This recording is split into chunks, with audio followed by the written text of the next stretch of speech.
Otra vez este tío por aquí. ¿Qué quieres ahora? Solo iba a decirte que qué tal llevas lo de las monedas romanas. No, desde luego que no lo llevo bien. Verás, hay tanta moneda, tanta cepa, tanta cosa que no... que es imposible reducirlo en un vídeo de 30 minutos. Entonces, bueno, pues estoy tardando bastante, sí. Y luego si quieres añadirle tres romanos y tal, pues... tienes para rato. Supongo que sea más difícil que las monedas griegas, ¿no? Pues sí, claro que sí es más difícil que las griegas. Al menos los griegos no tenían inflación ni cosas por el estilo. Joder, ¿de qué hago yo ahora el vídeo? Pues no sé... ¿Decías que te gustan las matemáticas? Sí que me gustan, pero aquí en este canal... Claro, ¿por qué no? Vale... Creo que me has dado una idea. Stupid. They're not. What's 9 plus 10? 21. Hola, hace tiempo que no me ves, ¿verdad? Voy en el talismán de Tesla y como habrás visto en lo que sea que haya puesto antes en este vídeo, esto no es un vídeo pues como los anteriores de numismática y tal, sino de eso que le gusta tanto a la gente de letras, es decir, las matemáticas. Y justamente de una parte que, bueno, pues a algunas personas pues les puede volar la cabeza, es decir, aritmética modular. Esto es así más que otra cosa pues porque voy a tardar mucho con el vídeo de las monedas romanas. El guión original eran 4 páginas, pero creo que no. Creo que van a ser muchas más. Antes de nada quiero hacer una aclaración de cómo voy a tratar esto, porque sí, no suele ser bien recibido esto a los niveles en los que estamos hablando, es decir, aritmética modular no das en el instituto, es un poco raro pues soltarla de golpe. Así que intentaré hacer esto de la forma más amena posible para que lo podáis entender. Aunque aún así, bueno, pues para que os creáis todo esto que os voy a decir, pues habrá alguna demostración formal. Es decir, pues una manera de demostrar que esto es cierto a partir de otras cosas que ya se tienen por sabidas. También otra cosa que decir, que es que si me veis decir la palabra trivial, básicamente, fácil, no me hagáis caso. Es lo que tiene las matemáticas, es un efecto secundario. Así que, bueno, dicho esto, y ya, aunque, bueno, técnicamente empieza el vídeo, vamos a empezar a hablar de lo que nos incumbe aquí. Y la primera pregunta que nos vamos a hacer es, ¿qué son en verdad los números enteros?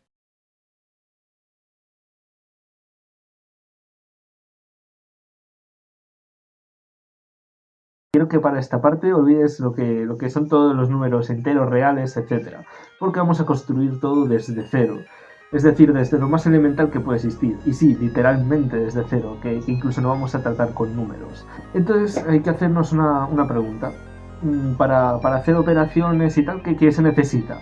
Pues 3 cosas básicas. Los conjuntos, las operaciones y las propiedades de las operaciones. Aunque bueno, algún puritano a lo mejor me dice, bueno, el orden y tal. Nah, el orden aquí no nos importa. Entonces vamos a definir cada una de estas cosas por separado. Vamos a empezar por lo primero, los conjuntos. ¿Qué es un conjunto? Pues es una colección de objetos llamadas los elementos del conjunto, que está bien definido. Por ejemplo, estos 2 conjuntos de aquí. Pueden ser números, letras, etc. Puede ser cualquier cosa. Entonces hay 2 maneras de definir los conjuntos, tal y como ves en pantalla con todos los elementos, o definiendo propiedades de ello. Entonces, como te puedes haber imaginado, todos los elementos de S están en C, por lo que se dice que S está incluido en C y se representa así, con este símbolo. También hay otra cosa importante que vamos a tener en cuenta en los conjuntos, que es el cardinal, es decir, cuántos elementos tienen, que en este caso pues son 27 y 5 respectivamente, y el único conjunto que tiene cardinal 0 es el conjunto vacío, representado así. Y bueno, pues es que no tiene ningún elemento. Por ejemplo, en este conjunto genérico podemos decir que un objeto pertenece a él o no. Esto en lenguaje matemático se pone con el símbolo pertenece a o no pertenece a. En este caso podemos ver que estos 3 elementos pertenecen al conjunto y estos otros 3 no pertenecen. La segunda cosa que hay que tener en cuenta son las operaciones. ¿Qué es una operación? Pues se puede decir que es una función, después de todo, que va del conjunto en sí mismo y asigna a 2 elementos una salida que es la operación que queremos hacer. Pero solo con las operaciones no nos basta, ya que podemos definir una operación pero que no haga absolutamente nada que nos interese. Por lo que tenemos que definir ciertas propiedades de las operaciones que cumplan para poder formar algo más grande. Y bueno, estas podéis decir, serán muy abstractas, no sé qué, no, estas las habéis visto en el colegio. Y ahora vamos a ver cuáles son. Empezaremos con la propiedad asociativa. Se cumple esta propiedad si para 3 elementos arbitrarios bajo la operación se puede poner paréntesis a 2 de ellos sin cambiar el resultado, es decir, esto que ves aquí. La siguiente propiedad es el elemento neutro, es decir, que existe un elemento dentro del conjunto tal que hacer la operación entre el elemento neutro y un arbitrario da el segundo elemento. Es decir, que si lo operas con el elemento neutro no va a cambiar nada. Normalmente para la suma se suele decir que el neutro es el 0 del conjunto, y para el producto se dice que es el 1 del conjunto. La siguiente propiedad es el elemento opuesto. Todos los elementos del conjunto tienen un opuesto, lo cual quiere decir que ese elemento operado por supuesto da como resultado el elemento neutro. Para la suma de números se considera el opuesto menos a, y en la multiplicación 1 partido a o a a la menos 1. Y la última propiedad que vamos a ver, y una de las más importantes, es la propiedad conmutativa, que nos dice que da igual el orden en el que operemos, que el resultado va a ser el mismo. Y con esto podemos combinar conjuntos y operaciones con ciertas propiedades. Y esto es lo que se llama una estructura algebraica. Cada estructura que se va definiendo es más compleja que la anterior, y esto lo vamos a ir viendo ahora con la primera que vamos a definir, es decir, el semigrupo. El semigrupo está compuesto por dos cosas, un conjunto y una operación que la llamaremos asterisco para que sea genérica. ¿Qué cumple el semigrupo? Pues bien, el conjunto no es el vacío, algo bastante importante porque si no tenemos elementos no hay donde operar. Una operación interna, que es el asterisco en este caso, que cumpla algunas propiedades, que sea asociativa y ya está, no necesita ninguna propiedad más. Sí, dirás, bueno, es muy sencillo y tal, ¿hay alguno así que exista? ¿Algún semigrupo? Pues sí. El mejor ejemplo de semigrupo son los números naturales. Los números de contar sin incluir el 0, es decir, 1, 2, 3, 4, pues esto es un semigrupo. Aunque bueno, técnicamente es un monoide, pero no nos vamos a extender mucho. Entonces, si, como he dicho antes, si se puede hacer sin números, pues ¿por qué estoy hablando de números? Pues tienes razón, por lo que vamos a construir nuestro propio conjunto, que llamaremos V, este de aquí, con 3 fursuits diferentes. Sí, esto es técnicamente posible. Y vamos a hacer unas tablas de operación con esta operación de aquí, que no voy a intentar pronunciar pues por obvias razones. Entonces vamos a construir una tabla y nos quedará así. Esta tabla de aquí, como podemos ver, cumple las propiedades que tiene un semigrupo. Entonces el conjunto D con esta operación es un semigrupo. El siguiente nivel del semigrupo y del monoide que he mencionado es el grupo. Sí, bueno, a ver, es un poco de lógica, pero sí, es el grupo. Entonces, ¿qué es un grupo? Pues lo mismo de antes, es un conjunto y una operación, que en este caso lo vamos a llamar G. Entonces, ¿qué tiene el grupo? Pues el conjunto no es vacío, tiene una operación interna que es asociativa. ¿Pero qué tiene más aparte de ello? Pues tenemos dos cosas más a mayores. Tenemos el elemento neutro, que es el 0 de G, que esto ya lo tenía el monoide, y entonces lo que se añade nuevo es el elemento opuesto, que lo denotaremos como menos a, en caso de que a sea el elemento que queramos. Y una de las variantes del grupo más usadas es el grupo abeliano. ¿Qué es eso? Bueno, pues como hemos dicho antes, se puede decir que es un grupo, porque sigue siendo lo mismo, pero añade una cosa más, que la operación es conmutativa. Y esto lo cambia todo. Y también, aparte de semigrupo, podemos comprobar que es un grupo también.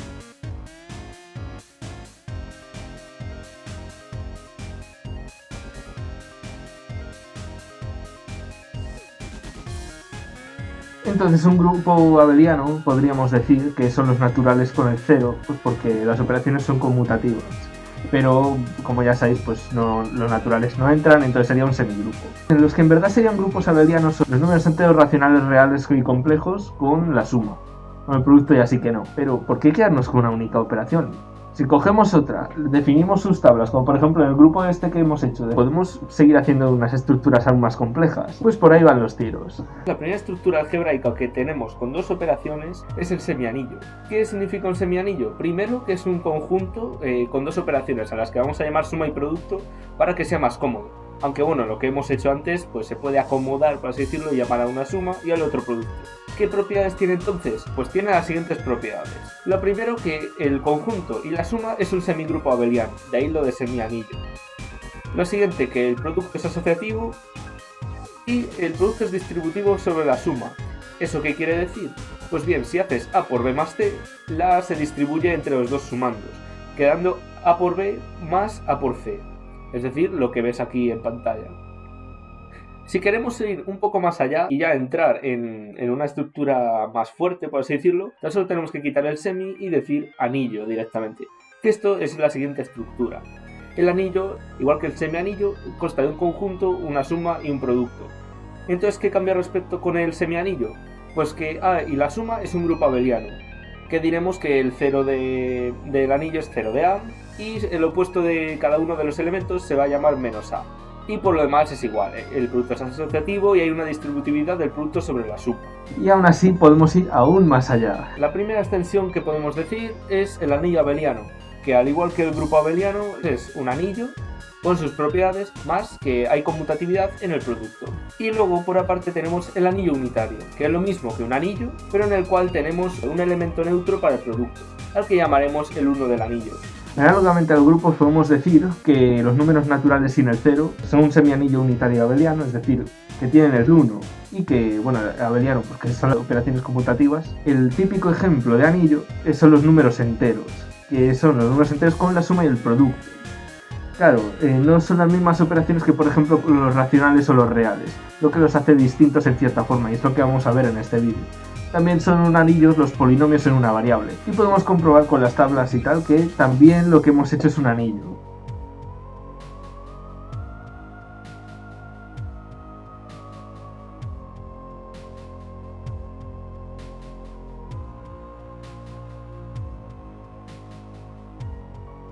¿Y qué le falta a un anillo para ser algo más?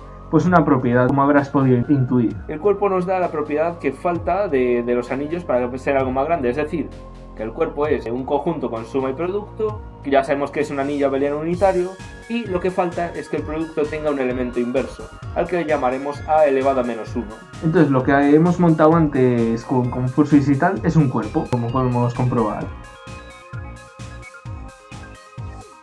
Con la suma del producto son cuerpos, números racionales, reales y complejos. Y también vamos a ver más adelante que no son los únicos cuerpos que hay. Sabiendo todo esto vamos a enfocarnos otra vez en los anillos y en concreto en los números enteros, a ver qué se puede hacer ahí distinto a lo que se podría hacer en otra estructura.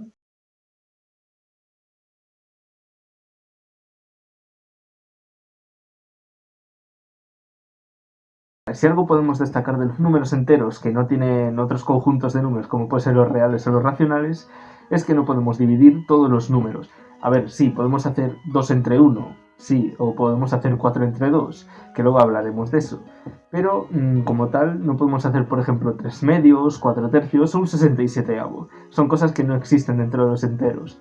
¿Y qué significa esto? Que tenemos que reescribir la división como otra cosa. Nada más y nada menos que usando cocientes y restos. Y a esto se le llama la división euclídea. El formato de la división euclídea no es como el que estamos acostumbrados a división, es decir, es una igualdad entre dos números, no un número como tal. Entonces vamos a hablar de divisiones euclídeas entre dos números, genéricamente A y B. A y B tienen que ser enteros, obviamente, pues porque estamos trabajando entre los enteros, y se define la división euclídea como que existen otros dos números, tales que A es igual a B veces Q más R. Q diremos que es el cociente, que bueno, también está en los enteros, y R es el resto, que también está en los enteros. Con la condición, aunque bueno, te puede parecer un poco obvio, pero para las demostraciones es crucial que el resto sea menor que el módulo del segundo número y mayor que 0. Te preguntarás, ¿cómo se hace esta división? Pues como nos han enseñado en el colegio, básicamente. Aquí puedes ver a Lucaré haciendo una de estas divisiones. Tampoco tiene mucho, pero bueno. Tenéis que saber hacerlo. Con esto podemos ver otra cosa característica de los números enteros, los múltiplos. En el caso de que R sea 0, esta expresión se nos reduce un poquito, y en vez de tener A igual a B veces Q más R, vamos a tener A igual a B veces Q. ¿Esto nos sirve de algo? Sí, porque esto es lo que llamaremos un múltiplo, y diremos que A es múltiplo de B. También tenemos la de B divide A, y también que A pertenece a los múltiplos de B, que se representa así. Esta B entre paréntesis es lo que llamamos el conjunto de múltiplos, que más adelante vamos a ver bastante más sobre ello. Lo bueno de la división euclídea, y por algo tiene un nombre, es que está garantizado que solo existe un único cociente y un único resto. Vamos a demostrarlo para que veas que es verdad. Para demostrar esto necesitamos conocer un poquito lo que nos piden. Este símbolo de aquí significa existe un único, que es lo que queremos demostrar, que es única la división euclídea. Y este tipo de demostraciones se suele conocer como demostraciones de unicidad, por eso mismo. La técnica general para resolver esto es decir que existen dos de ellos. Es decir, existen dos restos y dos cocientes. Y vamos a ver si funciona o no. Entonces vamos a escribir aquí lo mismo de aquí arriba, A igual a B por Q más R, pero con dos restos y dos cocientes. Es decir, A es el primer cociente más el primer resto, y lo mismo pero con el segundo. Así. Los restos no van a ser mayores que B. Es algo pues bastante importante para poder hacer esto. Entonces vamos a indicarlo aquí. Ambos restos, vaya. Entonces, ¿qué hacemos ahora? Pues un poquito como las ecuaciones. Tenemos dos as son iguales, pues vamos a igualar ambas expresiones. Entonces nos queda que el primer cociente por b más el primer resto es igual al segundo cociente por b más el segundo resto. Esto de aquí. Ahora vamos a reordenar los términos, porque queremos dejar las b's a un lado. Entonces nos queda R1 menos R2, es decir, pasamos este R2 para allá, igual a b veces, lo vamos a sacar ya de factor común, Q2 menos Q1. Vale, nos queda esto. Y como hemos dicho antes, ambas R son menores que B, por lo que su resta obviamente va a ser menor que B. También estamos considerando que el resto es mayor que 0, pero bueno. R1 menos R2 es menor que B. Si vemos esta expresión, R1 menos R2 es un múltiplo de B. Es decir, estamos haciendo que B se multiplique por los cocientes, entonces R1 menos R2 es múltiplo de B y es menor que B. ¿Qué significa eso? Que son 0. Es decir, que R1 menos R2 es 0. Por lo que R1 es R2. Y ya tenemos que los restos son iguales. ¿Cómo continuamos esto? Pues muy sencillo. Ya sustituimos y decimos que 0 es B veces Q2 menos Q1. Sabemos que B no es 0. Es algo que ya nos especifica la división euclidia. No podemos hacer a partido B y que B sea 0 porque no está definido. Entonces, como B es distinto de 0, 0 es Q2 menos Q1. Y eso hace que Q2 sea Q1. Que esto era lo que queríamos demostrar. Por lo que ya está terminada la demostración y la división euclidia es única. ¿La división euclidia que hemos visto la podemos extrapolar a más conjuntos de números? Pues no como las propiedades que tienen los enteros. Si llegamos y lo ponemos en los racionales, va a pasar una cosa muy bonita, que es que se pierde la unicidad. ¿Por qué? Pues muy sencillo. Vamos a ver, por ejemplo, estos dos números, que a sea 1 y b sea 2. En la división euclidia nos dice que el cociente es 0 y que el resto es 1. Es decir, 0 veces 2 más 1, que es 1, que es lo que hemos dicho que es a. Pero ¿qué pasa si estamos en los racionales? Pues podemos considerar otra división, que es la exacta, que básicamente nos dice que el cociente es 0, pero que el resto es un medio. Y este un medio, pues, bueno, es un número racional por lo que tiene sentido, y es otra forma de ver la división. Entonces ya los racionales no funciona, pues imagínate en los reales, complejos y todo lo que sigue. Entonces la división euclidia solo funciona exclusivamente para los números enteros. Para ir a un grado más allá de dificultad, tenemos que definir unas cosas que a primera vista vas a decir, ¿qué es esto? No tiene sentido hablar de esto aquí en los números enteros. Pero luego verás que todo cuadra y todo está pensado como en una película de Zack Snyder. Este objeto tan abstracto que el que estoy hablando es Zekrom. Es coña, no, son los ideales. Un ideal es un subconjunto de un anillo, es decir, que está contenido dentro del anillo. En nuestro caso diremos que, bueno, es de los enteros, pero que puede ser cualquier otro tipo de anillos. ¿Qué define a los ideales? Bueno, pues que tienen una suma y un producto cerrado. Es decir, la suma y el producto del anillo se restringe para los ideales. Esto que acabo de decir de la suma y el producto cerrado, que te puede sonar a chino, no es más que al sumar dos elementos del ideal, lo que sale de resultados se queda en el ideal, y que al multiplicar un elemento del ideal por un elemento del anillo, se queda en el ideal. Pues bien, los únicos ideales que existen en los números enteros son los múltiplos de un número. No demostraremos al completo, pero para que veas que es verdad, vamos a coger un conjunto de múltiplos de cierto número arbitrario, para que veas que es verdad. Antes de nada vamos a tener en cuenta la propiedad que tienen los conjuntos de múltiplos. La propiedad que tienen es la siguiente. El conjunto de múltiplos son todos los números enteros de forma que sean múltiplos de b.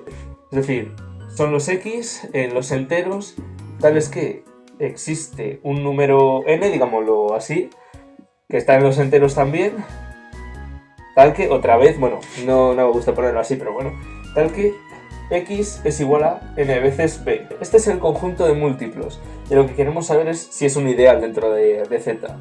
Entonces tenemos que tener en cuenta las tres propiedades que tiene un ideal. Primero, ¿está dentro del anillo de los enteros? Sí que está. ¿Por qué está? Porque es literalmente la multiplicación de dos números enteros, que eso está dentro de los enteros. Entonces esto sí que está. Segundo, tenemos que ver si la suma es cerrada. ¿Qué significa eso? Pues que la suma de dos elementos del ideal está en el ideal. ¿Cómo lo podemos comprobar? Pues muy sencillo. Cogemos dos elementos al azar dentro del conjunto de múltiplos. Vamos a llamarlos A y C. A y C están en el conjunto de múltiplos. Y vamos a sumarlos a ver qué pasa. A más C. Por las propiedades del conjunto de múltiplos, A y C se pueden descomponer como n veces b. Vamos a poner n1 y n2 porque no van a ser los mismos. Entonces tenemos que A va a ser n1 veces B y C n2 veces B. Vale, vamos a sacar factor común, que es la B, y tenemos que es B veces n1 más n2. Y esto resulta que también es un múltiplo de B, por lo que está dentro del ideal. Entonces la suma es cerrada. Y lo último que tenemos que ver es si también el producto es cerrado. Pues básicamente que tú coges un elemento de los enteros y lo multiplicas por un elemento del ideal y eso tiene que estar dentro del ideal. Por lo que vamos a hacerlo pues con A mismamente. A veces un elemento x, que x va a estar dentro de los enteros, va a ser un entero. Otra vez lo podemos expandir como un múltiplo de b, por lo que podemos decir que es n veces b por x. Y esto, como tiene una b aquí multiplicando, pues está dentro del conjunto de múltiplos de b. Por lo que con estas tres propiedades que las hemos verificado, podemos decir que un conjunto de múltiplos arbitrario, es decir, de cualquier número, es un ideal. ¿Y qué podemos hacer con varios ideales? Los ideales son conjuntos, por lo que podemos hacer lo que se puede decir que son operaciones de conjuntos. ¿Cuáles son las más así que se pueden venir a la mente? Bueno, pues si tenemos dos conjuntos podemos unirlos.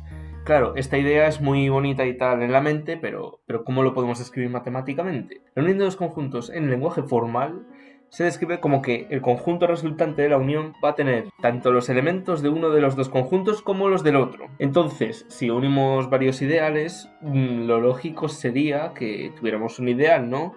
Pues no tenemos ningún ideal y vamos a ver por qué. Para ver que la unión de ideales no es un ideal, vamos a poner el ejemplo más sencillo posible para que veas que no es posible. Vamos a dibujar dos ideales y a ver qué pasa con la unión. Entonces, vamos a hacer lo que se llama un diagrama de Euler, que representa los conjuntos como círculos y bueno, en este caso, bueno, la representación es un poco vaga, pues porque los ideales son infinitos, entonces pues no tiene mucho sentido. Tendría que ser la mitad de la pizarra un ideal y la mitad de la otra pues el otro, pero bueno, lo vamos a simplificar bastante. Entonces, en este de aquí vamos a decir que este es el ideal de 2, es decir, el conjunto de múltiplos de 2. Este aquí el ideal de 3, que es el conjunto de múltiplos de 3. Entonces, ¿qué tiene de especial esto? Pues que podemos ver bien la unión, la intersección, la suma, etc. Pues bien, si vemos la unión de los ideales, nos queda toda esta región de aquí. Bueno, vamos a decir que A es la unión de los dos ideales. Es la unión de los dos ideales. ¿Qué conjunto es ese? Vale, pues vamos a empezar pues, por los enteros positivos, porque sí. Entonces el 0, el 2, el 3, el 4, el 5 no, porque no es múltiplo de ninguno de los dos, el 6, el 8 y así. ¿Es ideal de algún número? Pues no tiene pinta. Y la verdad es que no, es que ni siquiera es del 1 ni del 0, que puedes decir, pues a lo mejor, no. Del 1 son todos los números enteros, que en este caso falta el 5, el 7 y etc. Así que no lo es. Y del 0, pues el ideal del 0 es solamente el 0, así que tampoco. Por lo que podemos ver que esto no es un ideal, no surge de un generador. Y bueno, pues como puedes ver, pues no es un ideal. Y por eso las uniones de ideales no son ideales. Ahora, después de haber visto lo que no es un ideal con la unión, vamos a ver lo que sí es un ideal a partir de ideales. Y esa es la otra operación. Si estamos uniendo conjuntos, también podemos como cortarlos. Es lo que se dice intersecar conjuntos. Es decir, que hace con la parte que comparte los dos conjuntos. Esa es la intersección, los elementos que están tanto en uno como en otro. Y ahora, ¿la intersección de ideales va a ser un ideal? Pues sí, esta vez sí que va a ser un ideal. Y de hecho, uno muy especial. Si por ejemplo el generador del primer ideal es A y el del segundo ideal es B, el ideal que nos genera la intersección será el mínimo común múltiplo de ambos generadores. Podemos poner un ejemplo, no un contraejemplo como antes. En este es el mismo ejemplo de antes, el ideal de 2 y de 3. Y la intersección en este caso, pues como uno es este conjunto y otro es lo que va a quedar en el medio, esta región de aquí. La vamos a llamar A otra vez. Son los números que son tanto múltiplos de 2 como de 3. Entonces van a ser el 6, que es múltiplo de 2 y de 3, el 12, el 18, etc. ¿Y esto qué es? Pues no es ni más ni menos que el ideal de 6. Porque 2 por 3 es 6, pues es eso. Entonces acabamos de ver que sí, efectivamente la intersección es el mínimo común múltiplo. Si hacemos MCM, que es el mínimo común múltiplo de 2 y de 3, justo nos da 6, porque es 2 por 3 y ya está. Y ahora parece que nos hemos quedado sin operaciones para los conjuntos, lo cual pues parece un poco raro porque dices, vale, a lo mejor puedes multiplicar dos conjuntos en el sentido, yo que sé, un producto cartesiano, pero es que tampoco nos sirve de mucho para los ideales. Entonces, ¿qué podríamos usar para generar más ideales? Pues lo que se llama la suma de Minkowski, que no es más que coger la suma de elementos que estén en A y en B. Y si hacemos la suma de Minkowski para dos ideales, lo que nos va a resultar es otro ideal que va a tener como generador el máximo común divisor de los ideales. Y en el caso de la suma, la cosa cambia un poquito. Pues porque aquí no podemos visualizar bien la suma, entonces vamos a decir que la suma es un conjunto que abarca estos dos conjuntos enteros y que ocupa más. Digámoslo así. Vamos a llamarlo B. B va a ser la suma del ideal de 2 y el ideal de 3. ¿Y qué nos da? Pues tienen que ser los números que se pueden generar por combinaciones de 3 y 2 multiplicadas por cualquier número. Es decir, el caso general, pues nada, 0, pues porque 2 por 0 es 0. 1, porque 3 menos 2 es 0. 2, pues porque ya lo hemos visto. 3, 4, 5, que es 2 más 3, y etcétera. Y justamente, ¿qué es esto? Pues es ni más ni menos que el ideal generado por 1, es decir, todos los números enteros. ¿Y cómo lo podemos saber de otra forma? Pues sabiendo que la suma de ideales es el máximo común divisor. El máximo común divisor de 2 y 3 es justamente 1. Podemos tener una relación entre el máximo común divisor de ciertos números y dichos números, que es lo que se llama identidad de Bézout, que es lo que veis aquí en pantalla. Esto de aquí dirás, bueno, pues es muy abstracto y tal, ¿para qué se usa? Pues aunque sí que es verdad que tiene pocos usos, para lo que vamos a explicar en este vídeo, para las demostraciones es una joyita, es una idea feliz tremenda. Y por ello, ¿cómo se llega a ella? Hablemos del algoritmo de Euclides.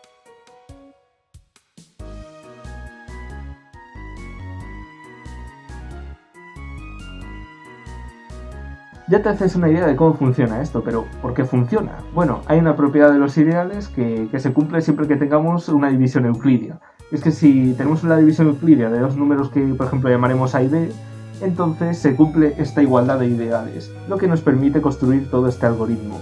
Para ordenador hay uno muchísimo más eficaz y que te hace la identidad de Bézout rapidísimamente, pero con este que digo funciona con sucesiones y tal, no nos vamos a meter mucho porque sucesiones no gustan.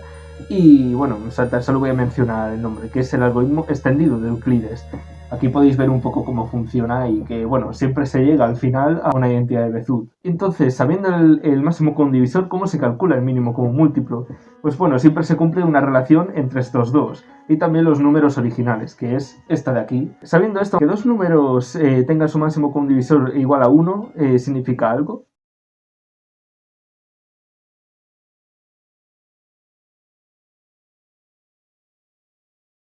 Este capítulo va a ser corto, pues porque tampoco tiene mucho, ¿vale? Son números primos y tal. Y hay mejores matemáticos que lo explican en sus canales, como por ejemplo Kegi Ohon, que bueno, tiene un vídeo entero hablando de números primos. Y está mejor que esto, así que esto va a ser una introducción para luego introducir los anillos modulares mucho mejor. Entonces, ¿qué es un número primo? Pues espérate un poco, pues porque vamos a definir primero las relaciones entre números que pueden llevar a eso. Si el máximo común divisor de los números es 1 o menos 1, porque aquí nos da igual el signo, la verdad, se consideran los dos números como coprimos. Si fijamos uno de ellos y decimos que es un número p, y justamente con todos los demás números, p y el número que sea que te dé la gana de los enteros, tiene como máximo común divisor 1 o menos 1, entonces decimos que ese es un número primo. Y bueno, claro, dirás, ¿qué sentido tiene usar números primos y tal? ¿Por qué son tan especiales? Primero, pues porque toda la aritmética modular depende de ellos. Segundo, pues porque no hay una fórmula general para sacar primos. Tenemos que hacerlo pues o a fuerza bruta, es decir, ir probando todas las combinaciones y a ver si el número es primo, que si no es primo se le dice compuesto, es decir, que está compuesto por otros números primos. Y hay otras formas más sofisticadas de sacar números primos, como puede ser la criba de Eratóstenes, y también otras cosas ya más avanzadas, como puede ser unos tipos específicos de números primos que tienen unas propiedades que los hacen más útiles para buscarlos y tal. Total, que se usan esos tipos de números primos en vez de números primos más generales. Algunos que podemos mencionar son los de Sophie-Germain, los de Wagstaff, los de Fermat, los de Cullen, los de Goodall, los de Tabit, los de Proth y los más aclamados, los números de Mersenne. Estos son los más buscados, los que llevan más tiempo ganando récords de números primo más altos, y de hecho el número primo más alto que se ha descubierto es esta cosilla de aquí. Este número de aquí, que bueno, es colosal, simplemente tiene unas 41 millones de cifras y es el número primo más grande descubierto hasta ahora, es decir, poquito. no es tampoco la gran cosa como puedes ver. Entonces la búsqueda de primos es como esto. ¿Cuán grandes son los modelos? Son muy grandes, son enormes. O sea, mira esto por favor, Vale, a ver, el dron, ¿cuántos vértices tiene? Los mismos, 284.000 vértices. Se la ha sudado todo a esta gente. El dron está igual. ¿A quién más abrimos? ¿Qué más vemos, chavales? El Jester. Mi p*** madre, es más grande aún. ¿Por qué? Hay una duda que surge de todo ello, pues porque, a ver, podemos seguir encontrando números primos, pero ¿hay un límite? Es decir, ¿hay infinitos números primos? Pues la respuesta es que sí, y te voy a demostrar el porqué. Para demostrar que existen infinitos números primos, vamos a hacer la típica técnica matemática, que es reducir al absurdo. ¿Eso qué significa? No vamos a demostrar que existen números primos infinitos, sino que de no haber infinitos números primos llegamos a una contradicción. Entonces vamos a suponer que no existen infinitos números primos, es decir, que existe un conjunto al que llamaremos P, pero con letra caligráfica, esta P así, que va a ser el conjunto de todos los números primos. Que como son finitos, pues va a haber un índice L, que va a ser el número de ellos. Entonces, ¿cómo podemos demostrar aquí que no son infinitos y que debe haber alguno más? Pues muy sencillo, vamos a considerar el número alfa como el producto de todos los primos que tenemos aquí arriba. Es decir, P1 por P2 y así hasta Pn. Para los más atrevidos, un productorio, desde i igual a 1 hasta L, de todos los números primos.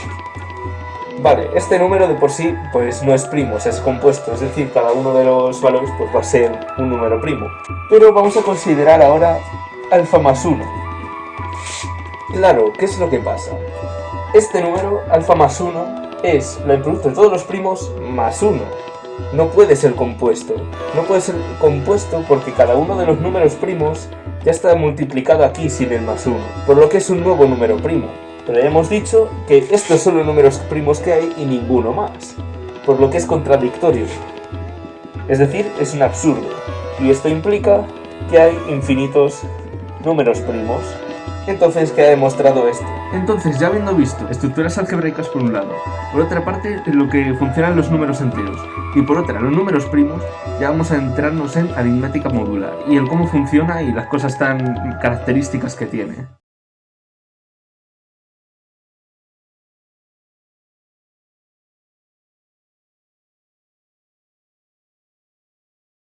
Y para la última parte que vamos a ver del vídeo, vamos a hablar primero de unas cosillas que, bueno, tú vas a decir a primera vista.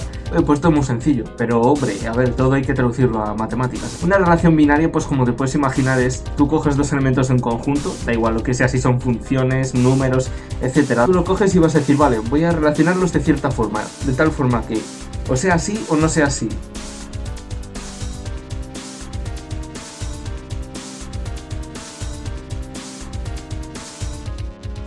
Más o menos con esta notación, aquí poniendo una R en medio como si fuera una relación. Como puedes ver, esto es muy genérico.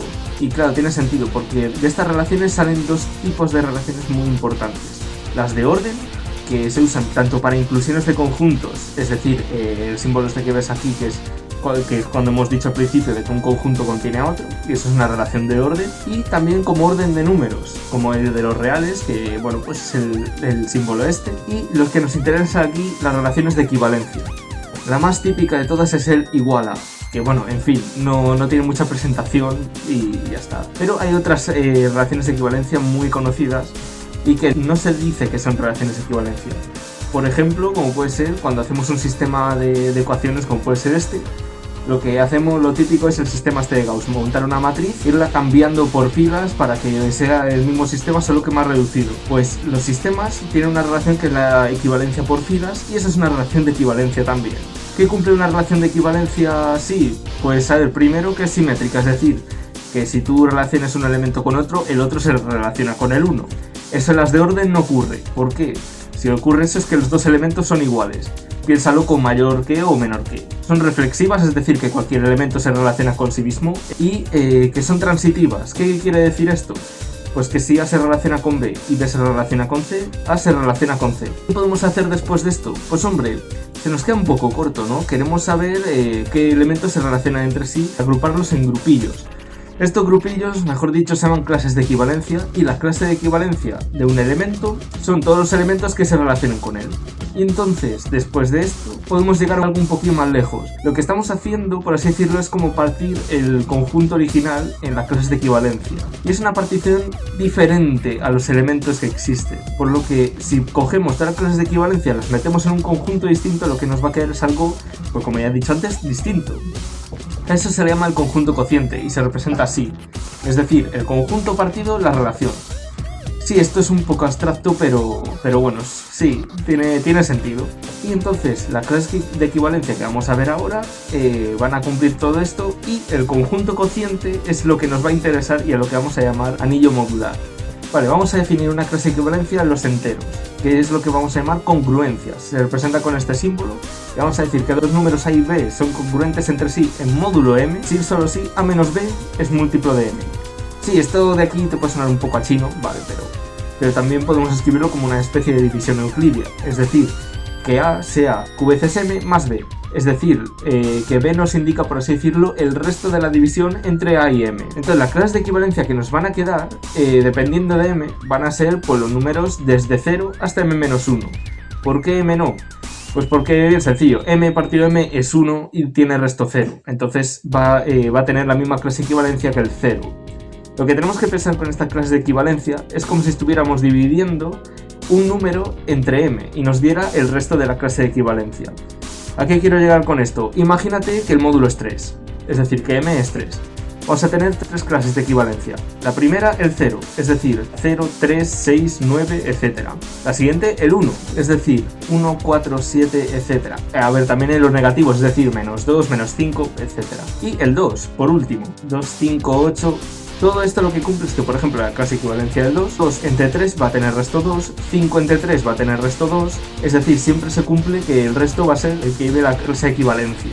Y esto lo podemos extender un poco más lejos, con los anillos modulares. El anillo modular vamos a decir que es z partido entre paréntesis el módulo. Y el conjunto cociente este que hemos definido, al que llamaremos anillo modular de módulo m, tiene algunas cosillas muy interesantes. Por ejemplo, el número de elementos es m. A ver, por lo que hemos definido antes, o sea, vamos a tener clases de equivalencias desde 0 hasta m-1, es decir, m elementos. En algunos casos vamos a tener algo más que un anillo, aunque eso lo veremos más adelante, pero en todos se cumple que la suma del producto de clases de equivalencia es la clase de equivalencia de la suma y del producto, lo cual es una verdadera ventaja a la hora de operar. Y vamos a demostrar por qué esto es así. Para que demostrar que la clase de equivalencia de la suma y del producto es el producto y la suma de la clase de equivalencia, tenemos que hacer algo un poco raro. ¿Por qué? Porque te preguntas, ¿cómo se demuestra esto? O sea, debería ser obvio, ¿no? Pues no, tenemos que coger dos elementos, A y B, que van a tener sus clases de equivalencia en cierto módulo m. Vamos a poner las dos clases de equivalencia que son A, como puedes ver aquí, y B. Vale, ¿cómo podemos hacer que la suma y el producto sean estables, por así decirlo? Pues vamos a igualarlas a otras clases de equivalencia, que van a ser A1 y B1, y vamos a ver si la suma de A más B, la clase de equivalencia esta, es igual a la suma de A1 y B1. ¿Cómo podemos ver esto? Bueno, estas dos relaciones de aquí nos llevan a algo más. Es decir, si la clase de equivalencia de A es igual a la de A1, podemos decir que A es congruente con A1 en módulo m, que es lo mismo que decir que A menos A1 está en los múltiplos de m. Es lo mismo, es todo lo mismo. Y con B podemos hacer exactamente lo mismo. Queremos hacer la misma expresión de aquí, es decir, vamos a hacer A más B menos A1 más B1. Vamos a ver qué ocurre con ella. A más B menos A1 más B1. Propiedad distributiva con el signo, hacemos A más B menos A1 menos B1. Le damos un poquito, A menos A1 más B más B1. Y ahora, esto de aquí está en los múltiplos de m, porque lo acabamos de decir aquí arriba. Y este de aquí, igual. Pasa lo mismo, entonces, porque lo acabamos de decir aquí arriba. Entonces, esto de aquí está en los múltiplos de m. ¿Qué quiere decir eso? Que las dos clases de aquí arriba sí son iguales. Y entonces la suma de las clases es la clase de las sumas. Para el producto vamos a hacer lo mismo. Tenemos A1, tenemos B1, vale, lo mismo de siempre. Y queremos ver si A por B, la clase de esto, es lo mismo que la clase de A1 por B1. Vale, Por las definiciones de antes, bueno, pues podemos decir que A menos A1 están en múltiplos de M y B menos B1, pues lo mismo. Eso lo vamos a saltar un poco. Entonces vamos a ver si se cumple pues con esto de aquí. AB menos A1B1. Ahora vamos a hacer una idea feliz muy bonita. Vamos a sumar el miembro A1 por B y lo vamos a restar.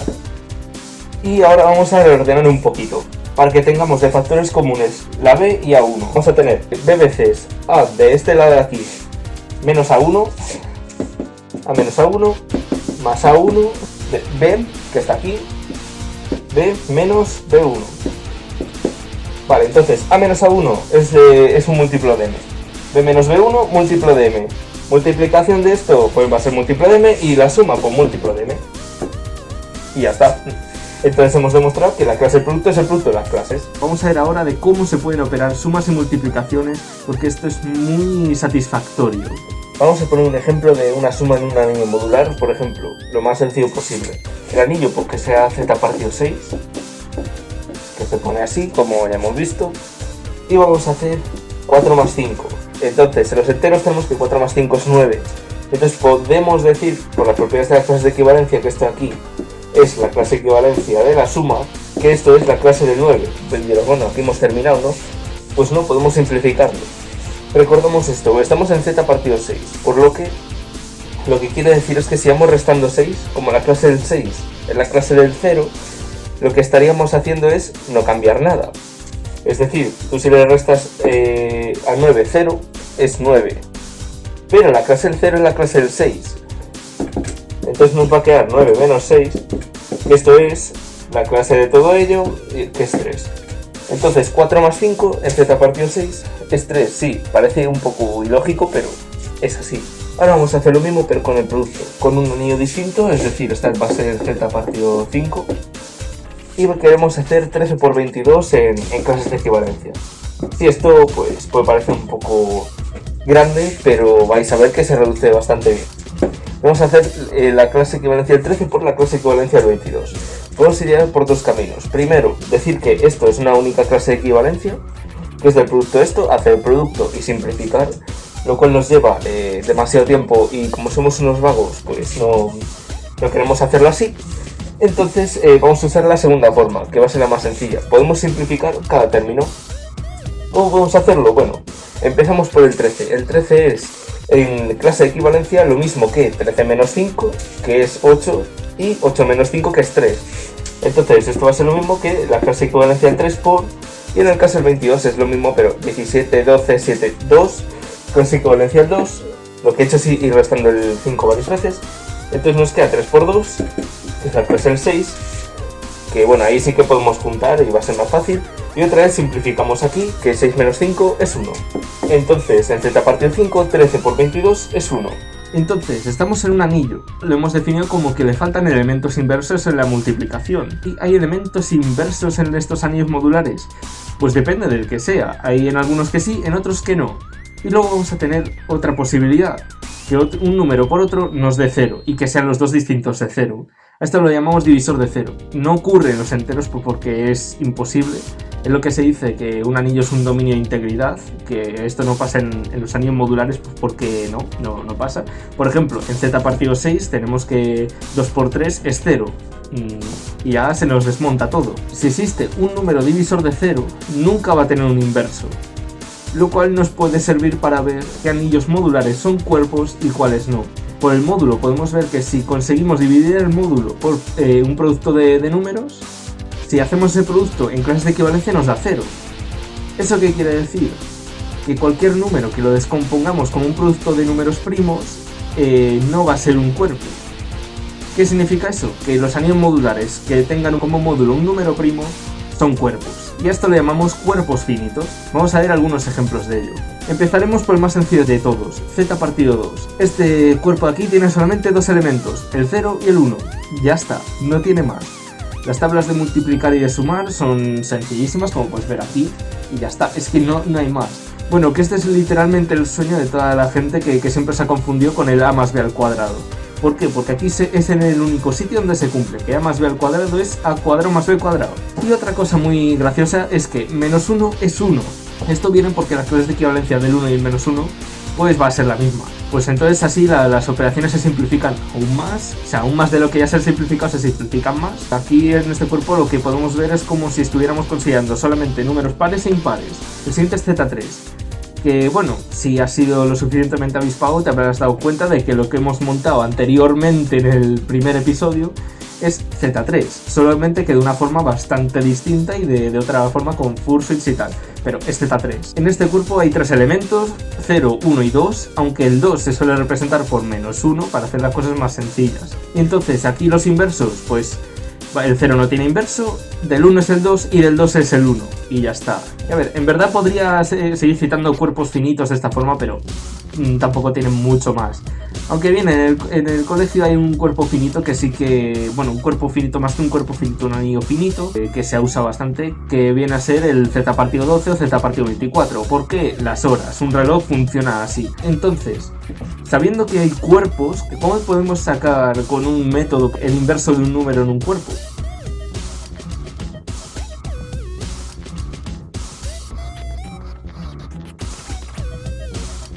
Y ahora, por aparte, ¿hay alguna operación más que se pueda hacer, que se pueda simplificar bastante?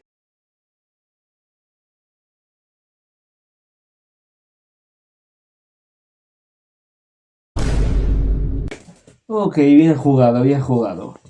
Pero no sabe que tengo un as en la manga, que es un pequeñito teorema muy bonito que está por ahí, que es el pequeño teorema de Fermat. Vale, el pequeño teorema de Fermat. ¿Qué nos dice esto? Básicamente, si estamos en un cuerpo finito, es decir, un Z partido P con P' y tenemos un número distinto de 0, entonces ese número elevado al primo menos 1, su clase de equivalencia va a ser 1. Y sí, Fermat pues no lo demostró en su momento, pues porque es el matemático más vago que ha habido en la historia. Ojo, no confundir con el último teorema de Fermat, que es distinto. ¿Cómo demostramos esto? Pues vamos a considerar antes de nada un conjunto que vas a decir, bueno, esto es un poco raro. Entonces vamos a llamarlo A por Z partido P. ¿Esto de aquí qué va a ser? Pues vamos a decir que son todos los elementos de Z partido P menos el 0 multiplicados por A. A por X con X en Z partido P menos el 0. Vale, estamos en un cuerpo, algo importante, A tiene inverso. ¿Por qué? Es distinto de 0 y hemos dicho pues que estamos en un Z partido P que es P', entonces va a ser Z partido P un cuerpo finito, entonces ahora tiene inverso. Entonces existe A a la menos 1, un detallito. Detallito pero con importancia, de ahora vamos a ver por qué. Entonces vamos a decir, mejor dicho, afirmar que A por Z partido P es lo mismo que Z partido P sin el 0. Esto de aquí, ¿cómo puede ser verdad? Podemos formar este conjunto pues como sigue, es decir, A por 1, A por 2, A por P menos 1, porque es la última clase de equivalencia que tenemos. ¿Qué pasaría si tenemos un K y un J, es decir, números de estos de aquí que están entre medias de 1, 2 hasta P menos 1? Si son iguales sus clases de equivalencia, pero se tiene que A por K, la clase de equivalencia de por K no es igual a la clase de equivalencia por J, pues muy sencillo, que como A tiene elemento inverso, podemos quitar las A's y nos quedaría que K es distinto de J. Algo que es imposible, es contradictorio, por lo que se tiene que estos dos conjuntos son el mismo. ¿Eso a qué nos quiere llevar? Si multiplicamos los elementos de este conjunto y los de este, las clases de equivalencia van a ser las mismas. ¿Qué quiere decir eso? Pues que A por 1, por A por 2, por A por P menos 1, todo ello la clase de equivalencia, es igual a 1 por 2 por hasta P menos 1, ahí. Vale, las clases de equivalencia van a ser iguales. Vamos a reordenar aquí, tenemos P menos 1 A la P menos 1 por 1 por 2 por todo esto hasta P menos 1 es igual a 1 por 2 por hasta P menos 1. Ok, como hemos visto antes, esto lo podemos separar. Todo este producto de aquí va a tener un inverso. ¿Por qué? Volvemos a lo mismo, estamos en un cuerpo, podemos multiplicar todo lo que queramos y como no existen divisores de 0, esto no va a ser un divisor de 0 nunca y podemos simplemente hacer así. ¿Y qué nos queda después de esto? Que A por P a la menos 1, su clase de equivalencia va a ser 1. Y ya estaría la demostración. Con esto hemos demostrado el pequeño teorema de Fermat. Para esta operación vamos a tirar del pequeño teorema de Fermat, pues porque es lo más sencillo que tenemos así. Y encima tenemos que z partido 5 pues es un cuerpo, pues porque 5 es primo y todo eso. Como 13 es distinto de 0 en clases de equivalencia, pues porque en z partido 5 13 es 3. Entonces 13 elevado a 5 menos 1, es decir, 13 a la 4 es 1. Esto es lo que nos dice el pequeño teorema de Fermat. Queremos llegar de aquí a aquí. El 22 este muy bonito, le podemos dividir entre 4 y a ver qué sale, ¿no? Entonces 22 va a ser 5 veces 4, 20, más 2. 5 veces 4, 20 más 2, 22. Entonces podemos reescribir 13 a la 22 como 13 elevado a 5 por 4 más 2. Por las propiedades de las potencias podemos dividir esto en dos productos. 13 a la 5 por 4 por 13 al cuadrado. Vale, ¿qué podemos hacer aquí? Pues muy sencillo. Este de aquí ya es 1. ¿Por qué? Es elevar a la quinta 13 a la cuarta. 13 a la cuarta sabemos que es 1. 1 a la quinta es 1. Entonces esto se nos va porque es un producto. Entonces nos queda 13 al cuadrado. Aquí podemos tirar de dos formas. 13 al cuadrado es 169. La clase de equivalencia z partido 5 es 4. O también que 13 es 3 en clases de equivalencia. Entonces es como hacer 3 al cuadrado, que es 9, que otra vez lo mismo, 9 menos 5, 4. Entonces nos queda que 13 a la 22 es 4 en z partido 5. ¿Qué significa eso? Que si nosotros hacemos la división de 13 a la 22 partido 5, el resto que nos queda va a ser 4. Entonces sí, podemos saber fácilmente cuál es el resto de las divisiones de números muy grandes. Tan solo teniendo en cuenta el pequeño teorema de Fermat y el cómo se opera en aritmética modular, lo cual es una ventaja increíble.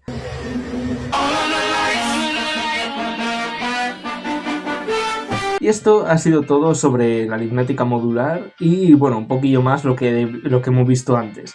Espero que te haya gustado, dale like, suscríbete. Pues nada, ya nos vemos en otro vídeo. Adiós.